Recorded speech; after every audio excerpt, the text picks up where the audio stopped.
tá ao vivo. Eu sei.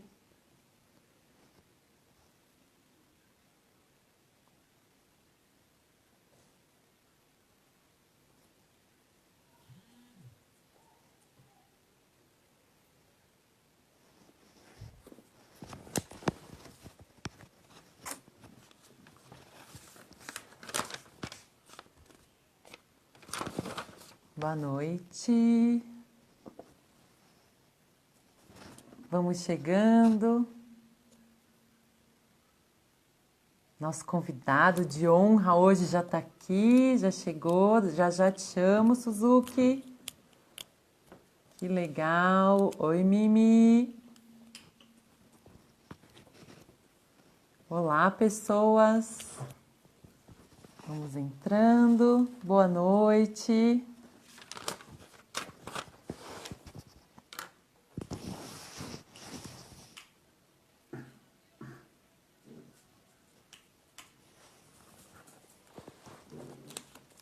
Boa noite, boa noite. Vamos entrando, esperar o pessoal ir chegando.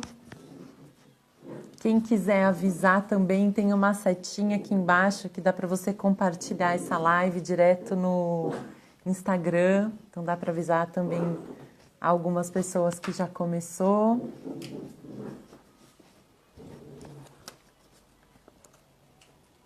Já te chamo, Suzuki.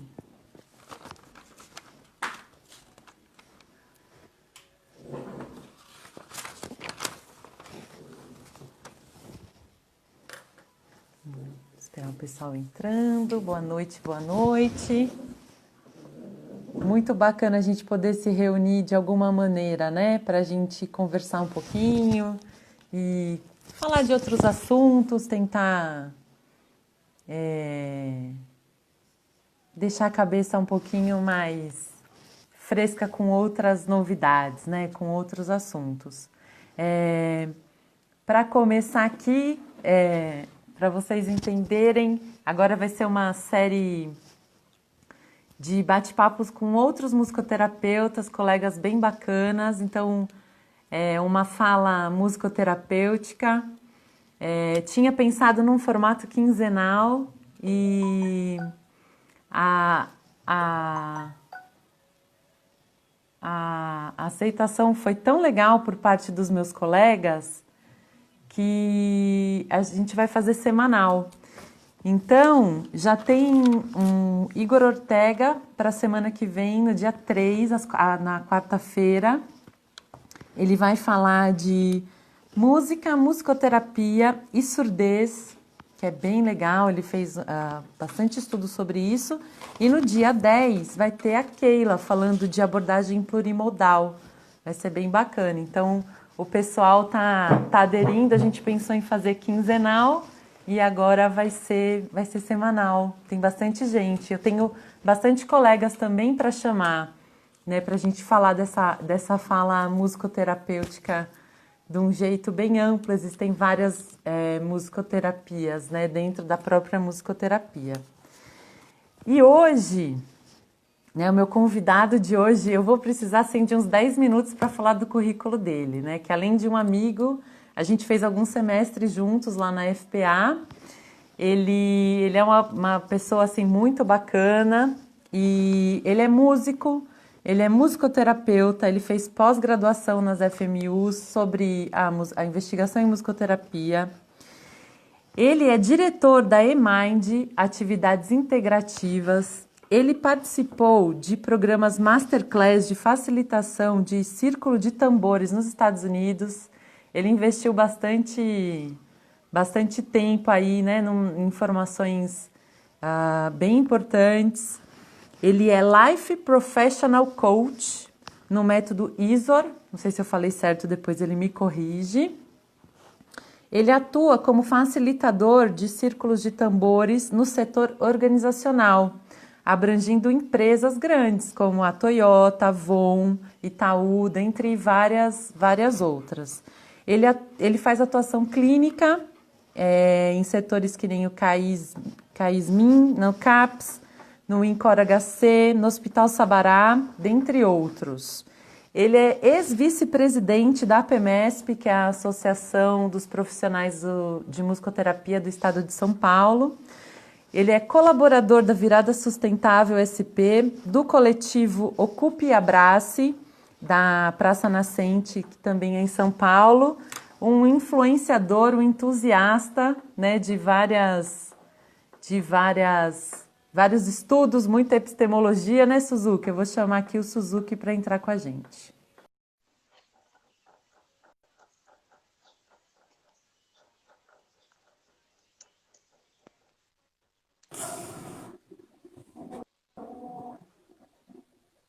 Boa noite, Suzuki. Boa noite. Tudo Tô bem? entrando. Meu áudio está entrando? Seu áudio tá, só a sua câmera que não. E agora? Agora sim! Boa noite, Suzuki! Que Boa noite. prazer! Que legal! Boa noite, pessoal. Como estás? Deixa eu escolher um ângulo melhor aqui, tá bom assim, Isso, né? pega o seu melhor ângulo. Amei a sua gravata. Esse daqui é para esconder os buchos daqui, sabe? Maravilhoso, Suzuki. Muito obrigada por participar, Ok, eu que agradeço.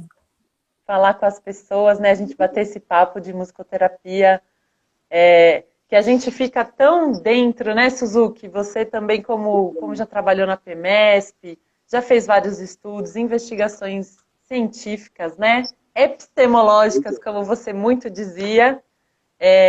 A gente fica muito fechado, às vezes, só entre os musicoterapeutas, né, fazendo os estudos, e é legal trazer isso um pouco mais aberto, né, para as outras pessoas também conhecerem a musicoterapia na prática, né, Suzuki? A gente também trazer o que está sendo estudado, né, nessa nossa área.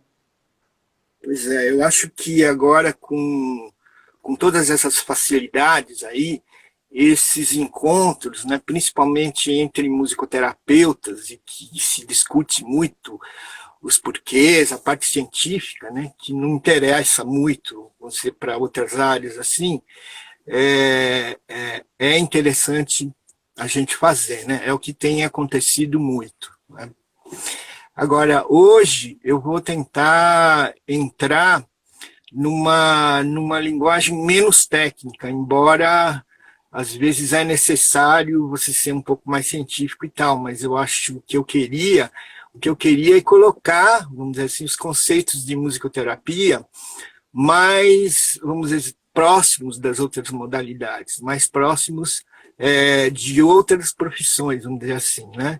Uhum. E tentar esclarecer ao máximo esse conceito, né, ou essa prática clínica que é muito mal entendida, né? Tem um estigma de altas confusões. Então é isso que que eu vou tentar discernir aqui. Perfeito, Ok? Suzuki. Vamos começar com uma pergunta do começo? Para Vamos. você, que é a musicoterapia, assim? Que definição seria? É pergunta de começo, mas é a pergunta mais difícil de responder, né? Muito É. complicada.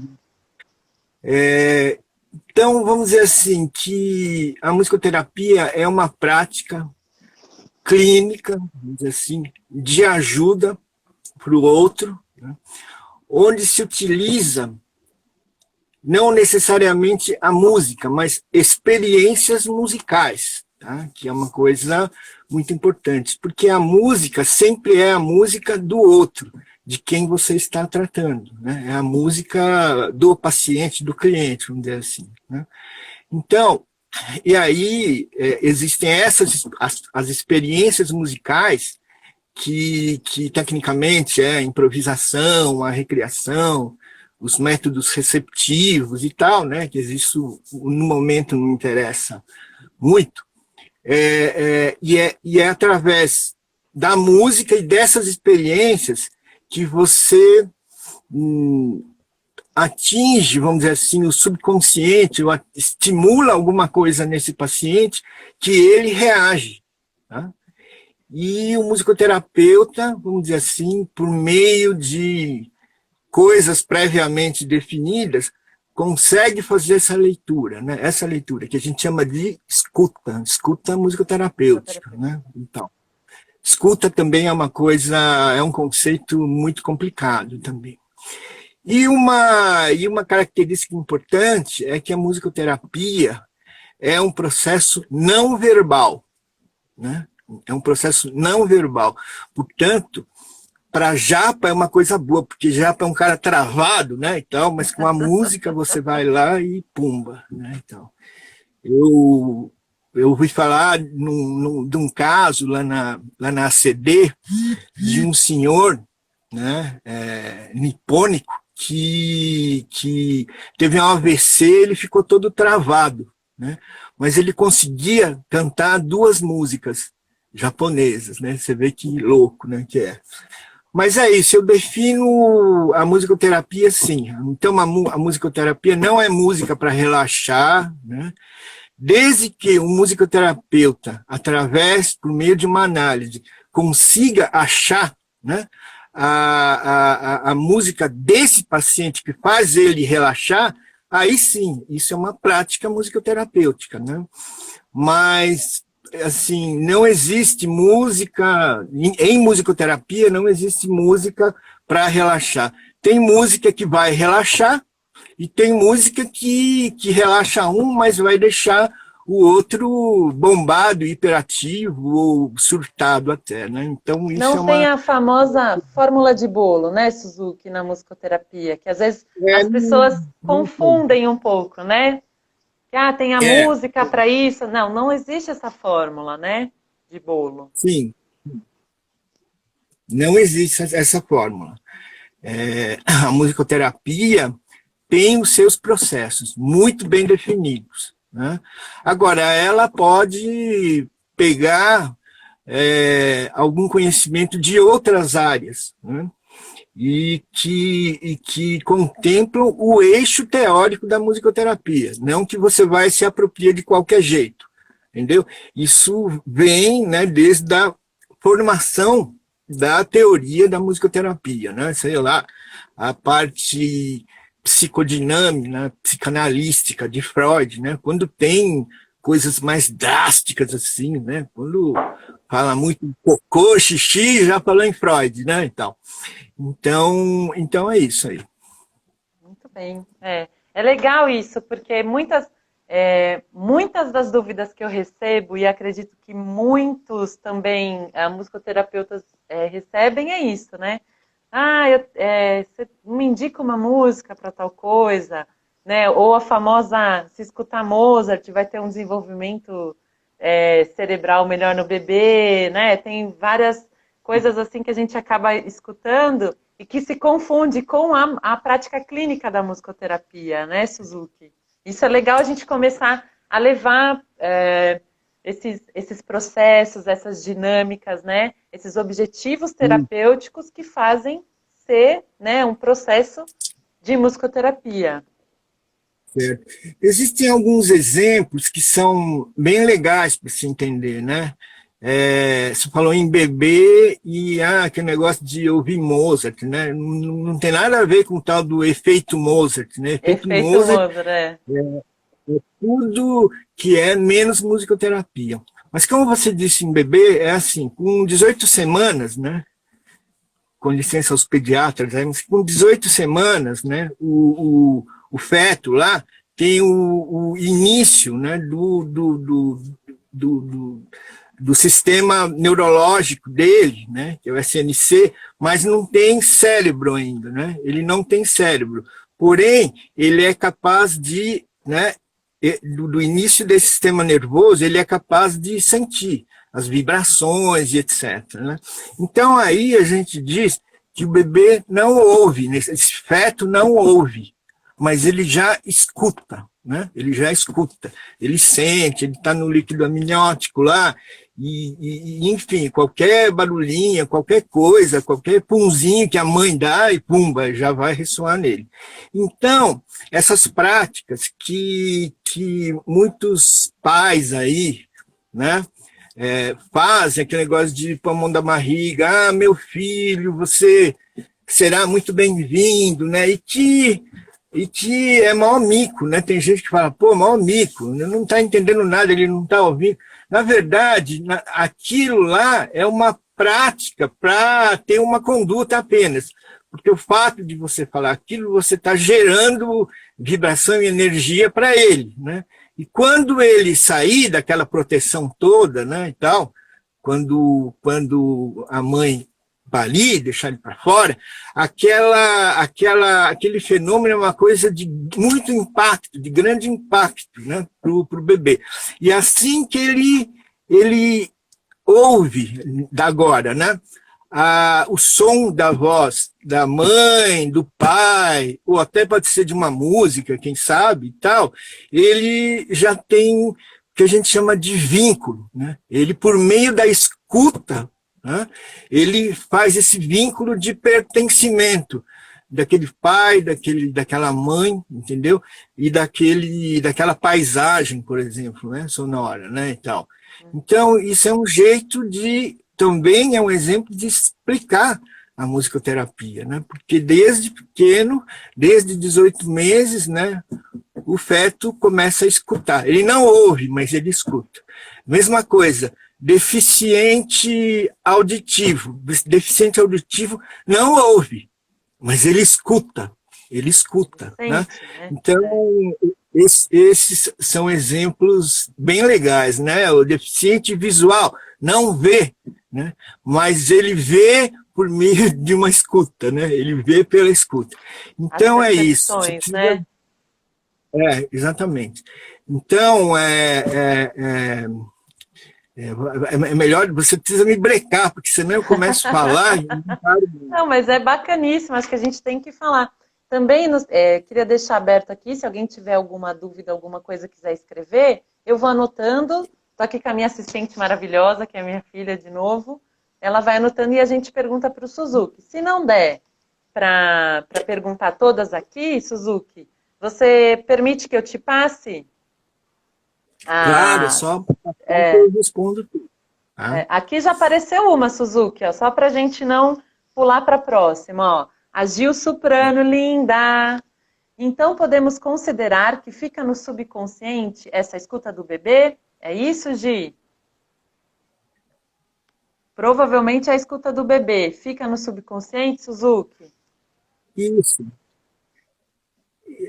Talvez existam outras explicações, mas essencialmente sim, é uma delas, né? Uhum. Mas eu acho que aquilo fica memorizado nesse sistema neurológico que está começando, entendeu? Tá? Ele fica memorizado lá. Aí já é uma pergunta que tem que falar com o neurocientista, né? Não é? Se a gente pensar em tubo neural, né, do bebê, né, em todo o processo de desenvolvimento que vai acontecendo as etapas, a gente pode utilizar esse termo, né, Suzuki? De alguma maneira está gravado, né? Assim como a alimentação. Aproveitando, né, isso daí, como falou, do bebê e da escuta e do subconsciente, por exemplo, tem um método de um alemão, parece, que é o Tomatiz, acho conhecido o método Tomatiz. O Tomatiz ele diz que a audição e o desenvolvimento dela, desde a condição fetal e dos primeiros anos, define muito das formações neurológicas, né? Então, com base nessa teoria, que não é uma teoria provada cientificamente, mas é comprovada do ponto de vista estatístico e com as recorrências, o cara usou grupo controle de acordo com os protocolos, mas não tem uma prova específica, assim, né? Por isso que às vezes isso, até falei na última, porque assim, na neuropsicologia se fala muito do desenvolvimento da criança quando ela é uma boa leitora. Se a criança for uma boa leitora, né, tiver estímulo dos pais na primeira infância em relação a livros, não necessariamente que ela está lendo, né? mas está tendo contato com aqueles símbolos, que a educação dela e o desenvolvimento dela vai ser muito melhor. Quando eu fui trazer isso para a parte nossa, né, Suzuki, para a música, eu bati nesse estudo e também inevitável, porque se a gente pensa que esse contato com a leitura, com os símbolos, são importantes para a gente desenvolver uma boa educação nesse sentido, a nossa audição é a primeira, é lá da primeiríssima infância. Então, ela vai auxiliar, inclusive, na nossa fala, que aí a gente começa a ter um desenvolvimento do sistema nervoso por completo, que a gente já sabe, né? Que a gente tem os 2 hemisférios, assim, a grosso modo, né? Então, a música, ela consegue fazer com que os 2 hemisférios trabalhem, e aí isso auxilia muito o aprendizado, né? Então, eu acredito muito nesse estudo, que ele é uma boa base para a gente poder desenvolver várias outras coisas, né? Principalmente no campo da musicoterapia. Isso. Agora, é bom deixar claro, que fique claro aqui, que existem, não necessariamente diversas ou muitas, mas existem diferentes teorias, né, que procuram explorar essa característica. O Tomatiz, esse alemão aí, que é um médico, né, neurologista, ele segue essa teoria, né, e desde o começo, assim, ele não tinha muito recurso, então utilizava recursos que a tecnologia oferecia naquela época. Hoje, ele já morreu, né? Não faz tanto tempo assim, e hoje essa escola, com os pesquisadores, tal, desenvolveram com a tecnologia um sistema chamado Talks Up, né?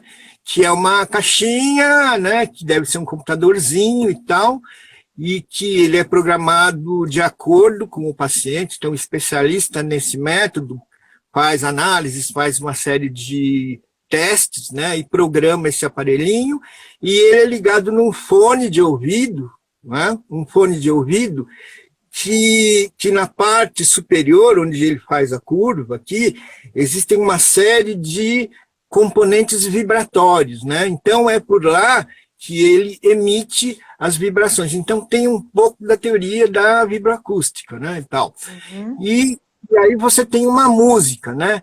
Aí eu acho que tem diversas questões de musicoterapia que pode dizer, porque eles usam canto gregoriano e algumas outras, os outros músicos mais antigos aí, mestres da música, né, e tal, que eu não me lembro agora, mas canto gregoriano é uma delas. E já ouvi falar muito que canto gregoriano acalma. Ele pode até acalmar, né, pá? Mas ele pode deixar. Não é uma regra. Bota canto gregoriano para o cara que gosta de metal, por exemplo. Ele vai odiar, você vai surtar. Lá o metaleiro, né? Então, tudo isso é muito relativo e, nesse caso, é muito cultural, né? Uhum. É muito cultural, né? Então, se você culturalmente vem de uma época, ou é de grupo, né, e tal, você está já com essa memória e você reage, desenvolve a escuta a partir dessas coisas memorizadas, né? Então, é isso aí. Vamos pegar esse gancho aí da vibroacústica, Suzuki, um pouquinho? Tá. Eu queria que você falasse um pouquinho hoje, como é que está a sua atuação hoje, né? Que público, se tem alguma patologia. Você, só para o pessoal contextualizar, é um cara tecnológico, né, Suzuki? Sempre foi, né? Então, assim, a sua relação da musicoterapia com a tecnologia, a musicoterapia com a vibroacústica, como que está a sua atuação hoje? Então, a musicoterapia é a minha segunda formação, né? Quer dizer, a segunda. Quando eu entrei na faculdade de musicoterapia, eu podia ser pai do que todo mundo, né? Assim, né? Podia ser pai de todo mundo. Eu entrei na sala de aula, era um monte de moleque lá e tal. Eu tive que voltar à minha época de adolescente, né? Então, assim sendo, eu comecei a fazer as disciplinas lá e eu comecei a achar que eu não iria conseguir me evoluir de acordo com toda aquela galera lá, aquele pessoal novo, né? Então, o pessoal novo iria fazer estágio de observação, então eu não podia começar tão do zero assim, sabe? Eu não podia começar tão do zero, porque, pô, ia aparecer marmanjo lá de calça curta e tal. Não sei, eu achei isso, né, e tal. Acho que pode até ser um pouco de ego do meu lado, né, e tal. E aí eu falei, bom, eu tenho que entrar na área tecnológica, né? Então eu comecei a fazer pesquisas e abordar a musicoterapia, ver onde eu poderia investir em pesquisa tecnológica para atender a musicoterapia. E a partir disso, fiz diversas coisas, né? A primeira coisa que eu peguei foi a vibroacústica, trabalhar com vibração, né? A vibroacústica é um método receptivo, né? Nesse caso específico que eu trabalhei, são frequências, né? Principalmente frequências baixas, né, e tal, onde você aplica isso no paciente. Pode até ser com um alto-falante, lá você aplica essa vibração. Aí o que aconteceu? Eu comecei a pesquisar os pesquisadores de ponta, né? E achei um pesquisador, senhor velhinho, lá, acho que ele é da Finlândia, alguma coisa assim, Olav Skili. Ele fabricou umas frequências, né? E colocou em CD, ele sintetizou, né? E ele receitava que aquilo lá tinha que ser colocado em alto-falantes lá, em sonofletores que permitia que aquela vibração entrasse em determinadas partes do corpo. Aí ele fez um monte de pesquisa, né? E criou uma tabela, né? Para fibromialgia, tantos hertz, para não sei o que lá, para TPM, tantos hertz, né? Ficou uma tabela típica de quem é musicoterapeuta preguiçoso, né? Que eu falo, né? Preguiçoso, adora, né? Adora pegar. Essa mulher está com isso, então vamos tacar tantos hertz para ela. Né? Fórmula, né? E tal. Mas aquilo foi apoiado numa pesquisa grande, assim, que outros musicoterapeutas, como o Tony Wiegand, que é um musicoterapeuta famoso, né, mundialmente falando, né, ele continuou e fez o doutorado nessa área de vibrações, e continuava a ser da mesma coisa, né, são testes, experiências que, com base em questões reativas, né, recorrentes, eles começaram a tabelar. E, obviamente, esses caras eram todos médicos e eles faziam outras observações, né, que tem lá na tese dele. A tese do Tony Wiegand, que é em vibroacústica, ela está na internet para você baixar. Ele fez livro, enfim, é uma coisa bastante, na minha opinião, bastante interessante, né, e tal. E aí, o que é? Eu criei, né, um sistema chamado infrassom, né? O infrassom, não sei se você participou de alguma vivência de infração, era um sistema que através eu levei um monte de caixa acústica, né? E eu fabriquei essas frequências. Na verdade, eu adquiri um CD que tinha uma frequência, né, lá do Olav Skili, era caríssimo, sei lá, $300, $400, e eu comprei e coloquei. Aí o computador, por meio de um programa, ele leu aquilo e levantou as frequências, né? E com base naquilo, eu clonei as outras frequências, né? Então, né? Eu não sou chinês, mas... falando de que ano, hein, Suzuki? Que ano mais Isso daí foi em 2001, 2002, por aí, né? 2002, assim, por aí, né? Eu comecei a fazer essa pesquisa, aí eu escrevi artigo, como eu venho de uma área científica, né, que é a computação, eu sempre procurei em escrever, então eu gerei paper, né? Eu gerei artigo e tal, e comecei a participar de congresso, né? E tal, e geralmente era aceito porque era uma coisa bem diferenciada, né? E tal. Então, eu fiz esse ambiente que eu chamei de infrasom, né? Papás, era um ambiente didático pedagógico para os estudantes tentarem ter uma ideia só, né? Não teve nenhum resultado. Aí, o pessoal todo deitado, tinha colchonete na sala de aula, o pessoal todo deitado e com as caixas emitindo vibrações, né? Essas vibrações que eu clonei, né? E também tinha fone de ouvido para cada um, né? Para cada um, fone de ouvido para cada um, rolando uma música lá, né? Que por análise, o pessoal era tudo jovem e tal, né? Bem, então eu usei uma música, né, que tinha componentes mais universais, né? Quando você gera essa coisa aí, você já evita uma certa heterogeneia da música, né? Então era música que tinha som de água, de passarinho, essas coisas que a gente compra por aí, que falam que é som para relaxar, mas nesse caso, não. Como o paciente está recebendo, né, aquelas vibrações, né, e tal, tem um momento que aquilo fica chato, sabe? Que aquilo fica, né? Principalmente se o cara for hiperativo, como eu, né? Eu não aguento, já começa, meu cóccix já começa a esquentar, sabe? Eu começo a me enrolar tudo. E aquela música, ela serve como um componente ansiolítico, sabe?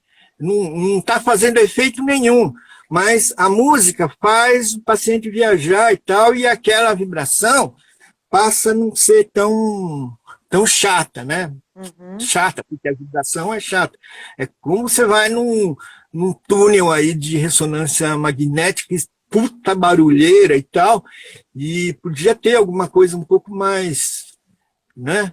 Um conforto acústico, né? Conforto, né? Que iria resolver, né?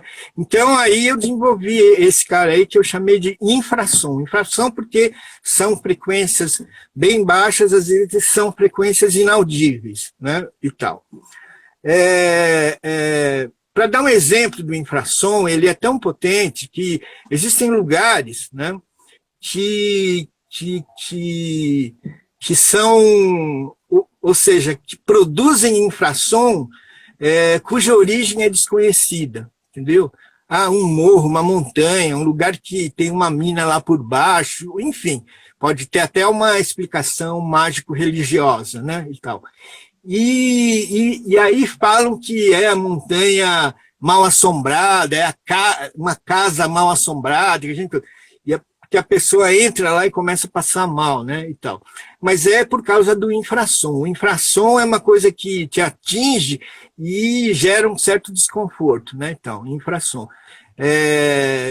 São poucas. Quem consegue ouvir, né, ouvir já é uma atividade física, né, que entra no seu sistema auditivo e tal. Quem consegue ouvir bem, talvez até produzir infração, é baleia, né, baleia, elefante, né, e tal. Enfim, já estou falando demais. Não, Bom, mas isso é super aí, interessante. Ó, tem uma sim, pergunta aqui, Suzuki. Essa metodologia é usada ainda hoje, a sua pesquisa com essa vibraacústica? Você ainda usa essa metodologia? sim, na época que eu comecei a pesquisar, né, ela já tinha, inclusive, até explorado pela indústria. Então, existem camas vibroacústicas, entendeu? Então, que você pode comprar, né, cama. Na verdade, é uma maca, né, onde você fica meio deitado e tal, com as pernas dobradas lá e tal, e as diversas frequências para você emitir e todo, vamos dizer assim, o protocolo terapêutico, né, e tal, né? Agora, é uma prática que, de forma mais adequada, seria legal para ser apropriado para um fisioterapeuta, né? Para um TO, né?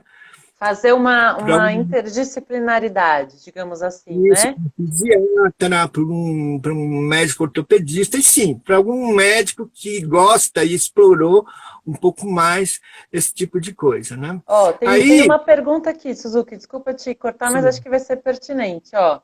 A Marisa de la Maggiora, beijo, Marisa.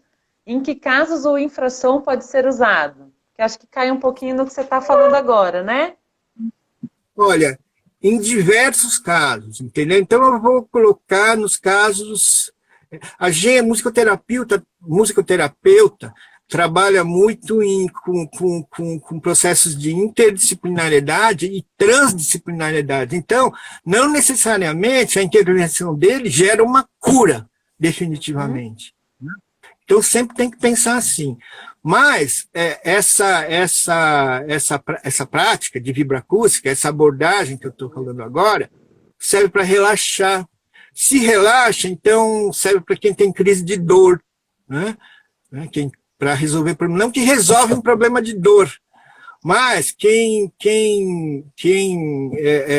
está né, tratando de dor, às vezes tem a área específica, né, sei lá, ortopedia, por exemplo, né, e tal, e talvez ela esteja com um acompanhamento psiquiátrico também, né, então tem uma conduta lá medicamentosa, né, lá e tal. Mas não está dando resultado, por exemplo, né? Com a vibroacústica, existe chance de rolar um relaxamento, né? E esse paciente está mais predisposto a essas outras terapias, né? Então, isso que é verdade. Então, por exemplo, depressão é uma coisa. Então, vai lá o paciente com depressão, né? E fica recebendo lá vibrações específicas lá e tal, e, sei lá, 2 vezes por semana e tal, e aí o psiquiatra, o ortopedista, o médico de dor, né, e tal, ele pode começar a entender ou a constatar que esse paciente fica mais predisposto, né? Então, a cura eu vejo sempre como uma coisa conjunta, né? Então, eu não conheço nenhuma cura que a musicoterapia foi lá e pumba, entendeu? uhum, é. Eu acho que a musicoterapia encaminha muito bem, entendeu? Tem coisas que, na minha opinião, a musicoterapia é muito potente, né? Então, mas não que ela é suficiente. É claro que eu acho que existem casos, né, e tal, Uhum. né? Eu sou Porque a suspeita um musicoterapia. pouco para falar da vibroacústica, porque eu estou, assim, num caso, né, apaixonado pela mesa lira, que não deixa de ser. E eu acredito muito nisso, Suzuki, que a musicoterapia ela é um meio para ajudar, né? Ela tem ferramentas que ela pode auxiliar diversos profissionais, porque se a gente pensar a saúde, não a doença, se a gente pensar a saúde ela depende de uma série de fatores para que ela aconteça, né? Não é só um psiquiatra, não é só o psicólogo, não é, né? Não é só o nutricionista, nós somos um ser muito completo, né? Precisamos de muita coisa. Isso emenda numa pergunta que eu ia te fazer, que é assim, né? Como os outros profissionais podem abordar o uso da música em seus processos e atividades? Eu acho que praticamente, né, você já Sim, respondeu, né? sim. Porque é o seguinte, quando você fala em musicoterapia, você fala da aplicação de uma série de conceitos, né? Uma série de conceitos e componentes, conceito de saúde, salutogenia, uma série de conceitos aí que faz parte do eixo teórico da musicoterapia, tá? Que não é abordado no modelo médico, por exemplo, que é mais ocidentalizado, né? E tal. Uhum. Aí meus primos médicos aí e tal, que eu sei que tem e tal. Então, por exemplo, a musicoterapia aborda muito questões culturais, né? Questões Leve em culturais. consideração, né? Leva em consideração. Então, um musicoterapeuta está lá atendendo, tratando, está numa sessão lá, com paciente terminal, né? Então ele está trabalhando junto com cuidados paliativos e tal, mas está na linha da tanatologia, né? Então ele já pesquisou e já levantou questões religiosas desse paciente aí, entendeu? Muitas questões. De repente, o cara tá lá morrendo e ele pede que tem que vir um padre ou alguma coisa assim. Se o musicoterapeuta não conhece essa questão religiosa, ele vai ficar desesperado, não sabe o que fazer. Aí, de repente, o paciente, ele começa a pedir para tocar um ponto lá de Exu, sei lá, de Oxum, né?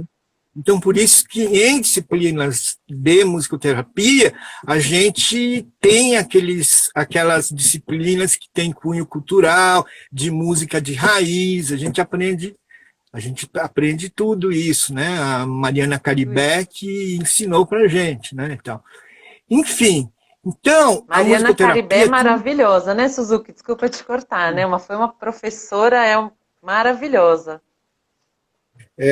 Pois é, né? Então, aí eu já perdi, né? Desculpa, Suzuki, eu sou muito ansiosa.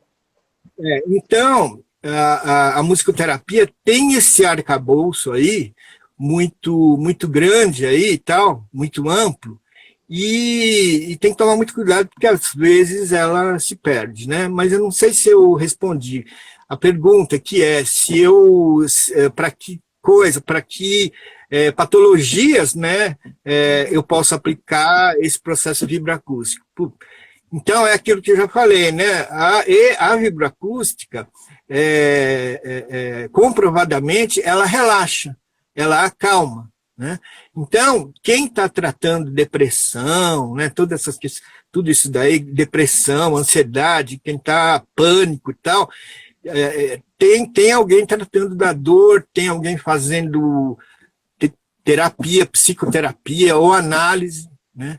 Então, veja bem, quem está deprimido, né? Então vai lá numa sessão de psicoterapia, né? Que é uma coisa totalmente verbal, pedindo licença para os psicólogos aí, cara, né, e tal.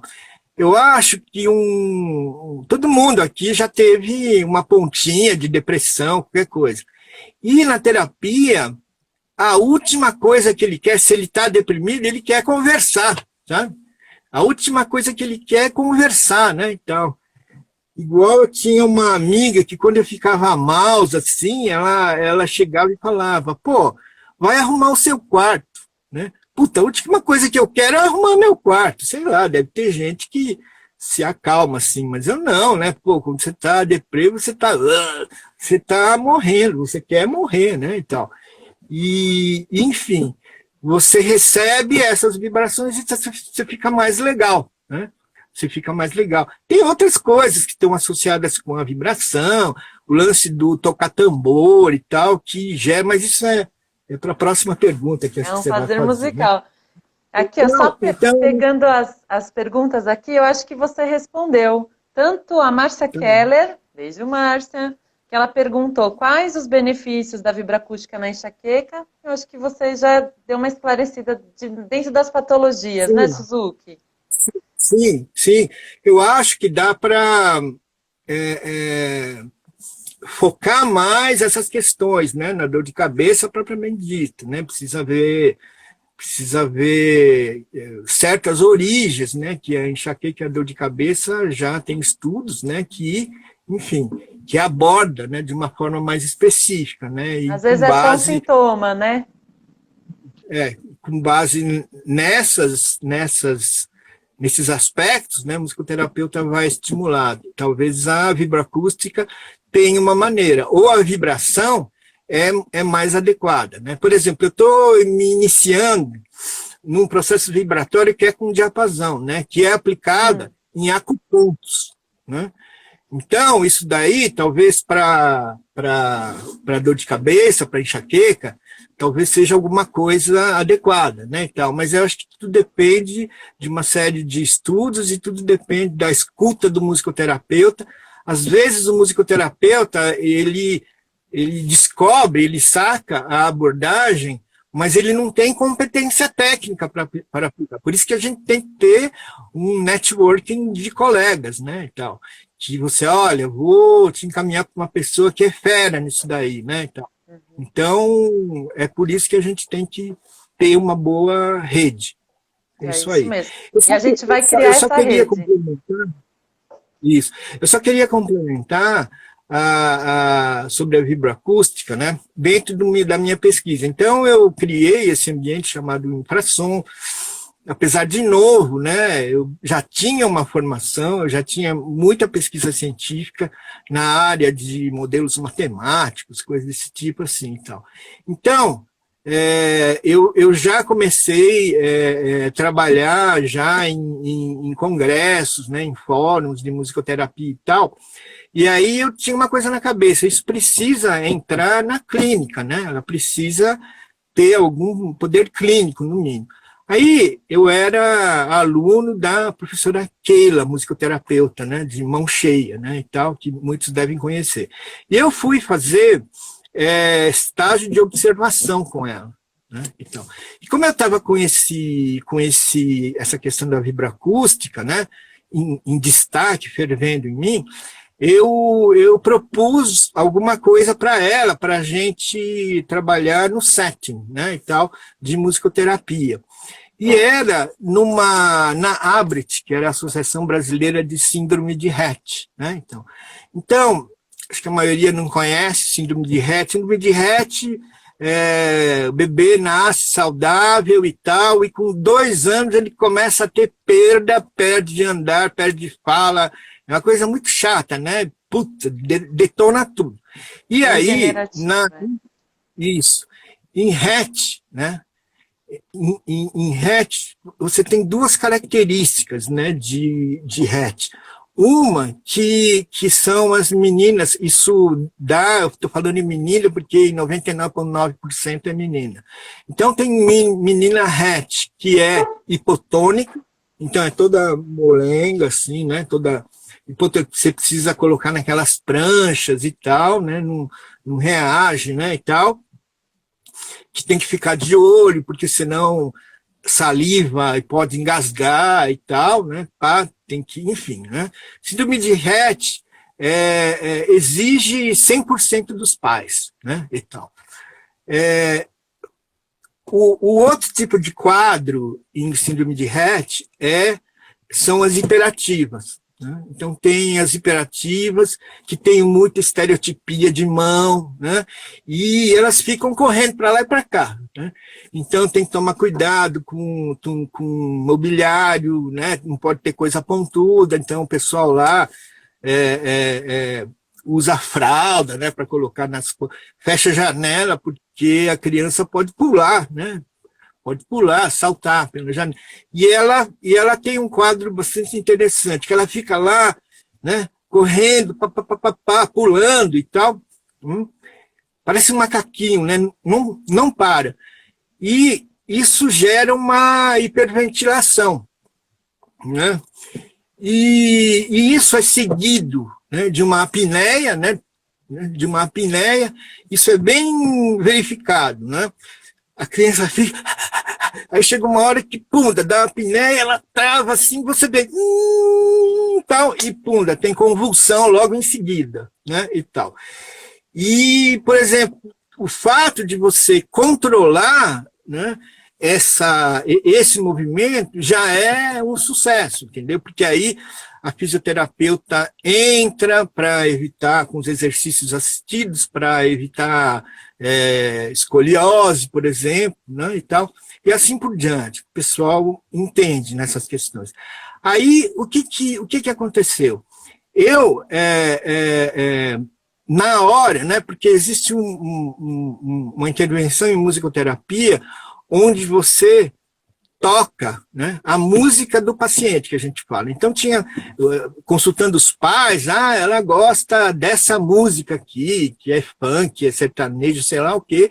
Então, você pega e toca essa música, né, e canta junto, dança junto com o paciente, né, e tal. E junto com essa música, eu peguei algumas frequências básicas, né, para provocar, principalmente nas hiperativas, né, e pus para reproduzir num tipo de caixa acústica, né, que os boyzinhos lá das comunidades usam, que chama bazuca, né? Ele não tem mais, né? Porque isso foi tudo substituído por outro tipo, caixa selada, que eles chamam. Mas a bazuca está até aqui, mas é muito grande, não dá. Ela é um cilindro enorme que tem alto-falante só grave. Então, a música, ela rolava por um sistema de som normal, e ela saía para esses graves aí, entendeu? E eu gerava, junto com as frequências, né, benéficas, né, que eu vou chamar, né? Então, aquele... Então, se era funk, era... Era tudo, tá? Toda a Abrit, puta, ficava de ponta cabeça, assim, e tal. Tremia, né? E aí, o que foi verificado nisso? Pelo menos... que quando começava a rolar essa música, o tônus muscular, tanto das hipotônicas como das hiperativas, rolava uma diferença, dava uma empinada, muito de leve, né? E tal. Isso foi observado pela fisioterapeuta, pela TO, porque tem um monte de especialista lá em cima. Então, isso já foi uma coisa interessante. Aí, eu já escrevi isso daí, botei para apresentar no congresso e tal, e chamei, como a minha professora, minha orientadora, era a Keila, né? Então eu chamei esse sistema de bazuca de Keila, entendeu? Bazuca de Keila, ficou conhecido por esse sistema, né? Eu tinha que puxar um pouco o saco da minha professora, né, e tal.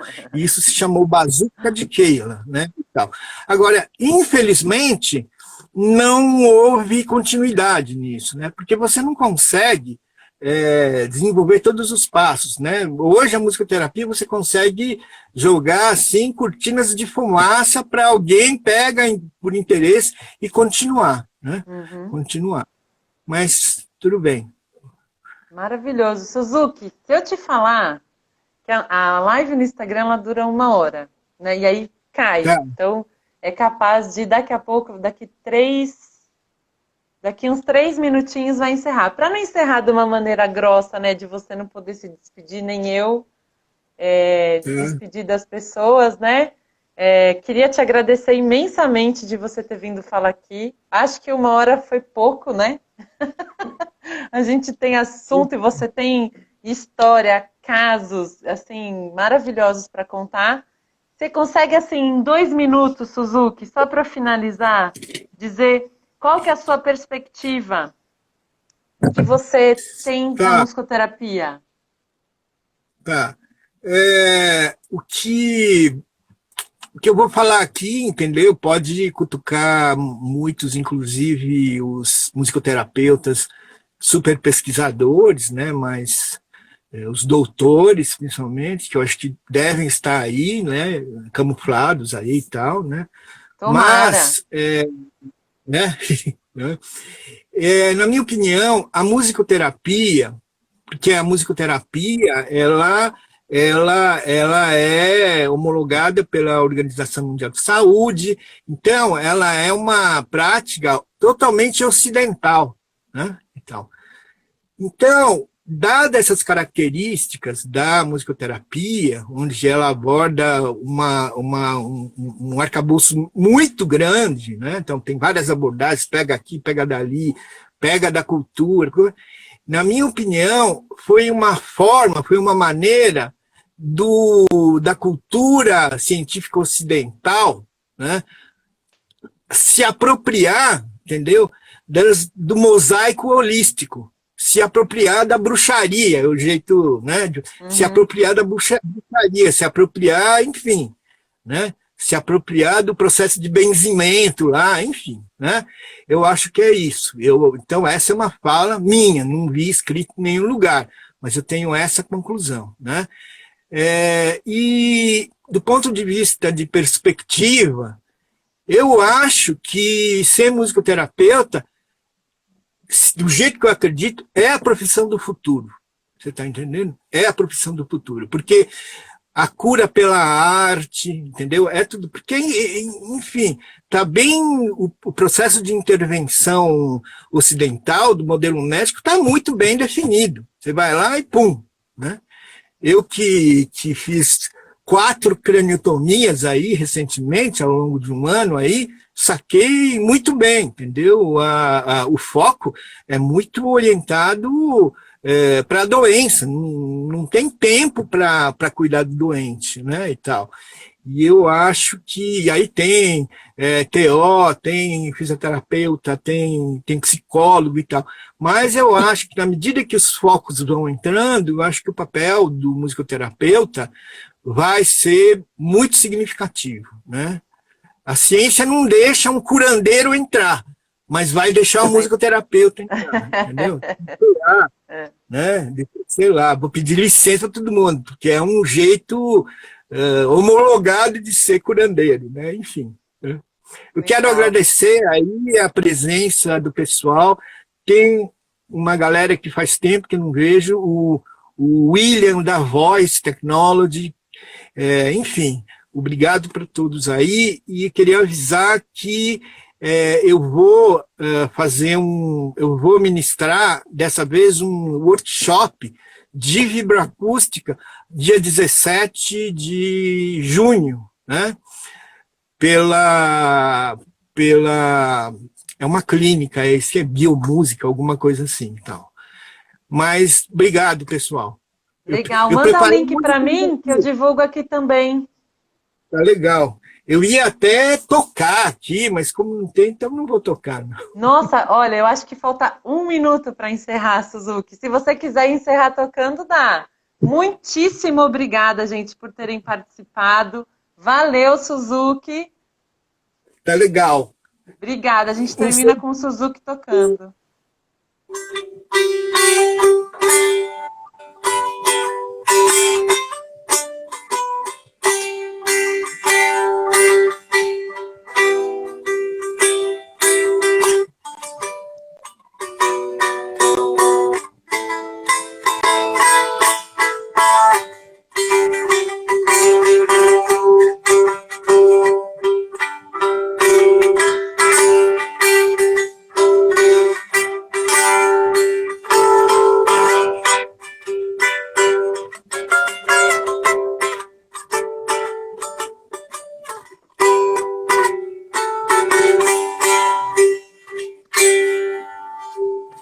Ei, valeu, Suzuki. Obrigado. Obrigada. Valeu, gente. Boa noite. Valeu. Semana que vem a gente tem Tchau. o Igor Ortega. Valeu, beijos. Tchau. Valeu, tchau.